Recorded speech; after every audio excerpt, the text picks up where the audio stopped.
তুমি আমার ফোন ধরোনি কেন? পাশে আব্বা ছিল তাই। ছাড়ো, আব্বা আছে। ছাড়তে পারি, তার আগে তুমি বলো তুমি আমার সঙ্গে বিকেলে পার্কে দেখা করবা? না, আমি পারবো না। তাহলে আমিও তোমাকে ছাড়বো না। কি ব্যাপার, তুহিনা কোথায় গেল? ছাড়ো, আব্বা ডাকছে।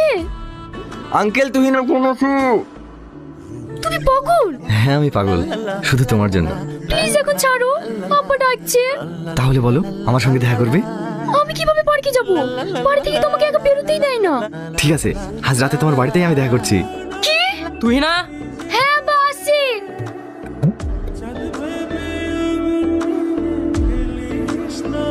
হ্যালো, হ্যাঁ কে বলছেন? আমি পল্লবী বলছি। কি ব্যাপার, আজকে সূর্য কোন দিকে উঠেছে? পল্লবী আমাকে ফোন করেছে। কেন, আমি বুঝি তোমাকে ফোন করতে পারি না? অবশ্যই পারো, কিন্তু তুমি যে আমাকে ফোন করবে এটা আমি কখনোই ভাবিনি। তাই বুঝি?